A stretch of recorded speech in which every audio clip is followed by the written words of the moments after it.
Hi, hello. So recently, the second episode of the new Demon Slayer season came out, and has some interesting things to analyze. Other than Tanjiro curing Giyu's depression by saying, "Stop being sad!" Oh, sorry, he cured it by saying, "Stop being sad!"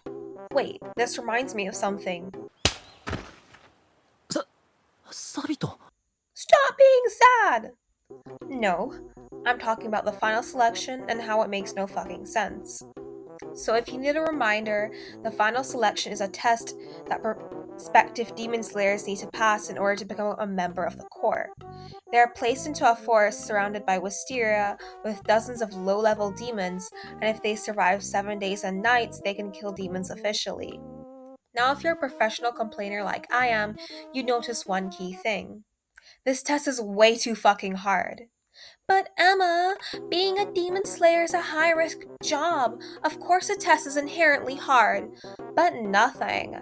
Actual demon killing usually comes down to one or two at most demons in a residential area where it comes down to surviving the night. How in the world is throwing dozens of demons at your perspectives 24/7 for a whole damn week simulate that?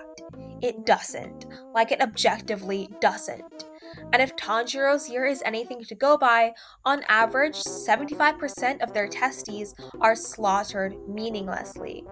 But fine, I would pass this off as early installment weirdness. You know those parts in the very beginnings of a story that don't really make sense with the rest of it because the author hadn't fully worked out the kinks? I say I would, if it wasn't for one particular character. うるさい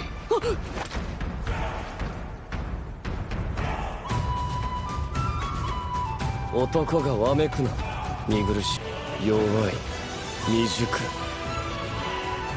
そんなものは男ではない進め男なら男に生まれたなら進む以外の道などないかかってこいお前の力を見せてみろ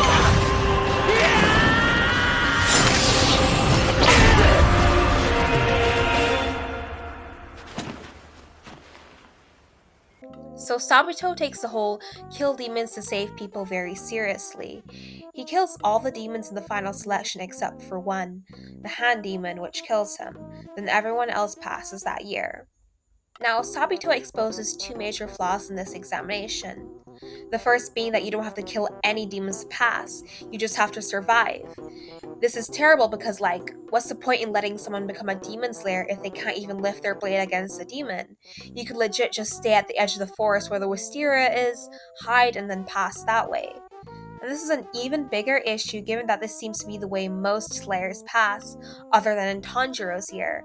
Like Aoi admitted to passing this way, Murata passed this way, and most demon slayers are admitted to be fodder. It's a very weak core.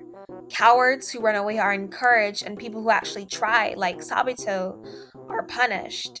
That leads to the second issue of why kill your perspectives in the first place? The demon slaying core is always in need of new members. Killing your potentials is antithetical to that need, especially since even fodder like Giyu, when given the chance, can become Hashira level. Perhaps have high level slayers save the failures so they can try again? Or simulate a hostage situation with high level slayers as the pretend hostages? Or just bring the trainees on missions? Or get this, not have the hand demon there? Like, seriously, why is that thing there? The demons in the final selection are supposed to be extremely low level ones who've eaten one or two humans at most, though due to the high mortality rate, they get stronger every year. You'd think that they said slayers in there to make sure the demons aren't getting too powerful, but apparently not.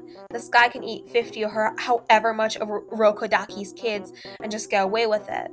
This slapdashness extends to regular missions too. It appears members are just sent to an area with demons nearest to them without taking into account the level of the slayer and the demon. Tanjiro would have died so many times if it wasn't for protagonist armor. Think about the Spire Demon Mountain. Look how many slayers had to be slaughtered before Oyakata thought that maybe this was Hashira level. Upper Moon 1 had an encounter with a low-level slayer who I'm not gonna name since that's spoilers, like major spoilers. Upper Moon 1 can literally insta-blish a Hashira. Why was that kid sent there? And you're telling me that this is the man who believes all humans to be precious, who has such belief in kindness and humanity? Gatouge pretty much annihilated her themes in just a few pages. And we all know why it's like this. It's based upon manga Gatouge liked when she was a kid and wanted to copy, mainly Naruto's tuning exams and the Hunter exams in Hunter x Hunter. I mean, we all know those creators who've destroyed their own works due to shoving a bunch of ideas in from other stories without knowing why they worked, and most importantly, if they would work in their own story, and don't have the talent to know when to cut shit out, or an editor with an actual spine.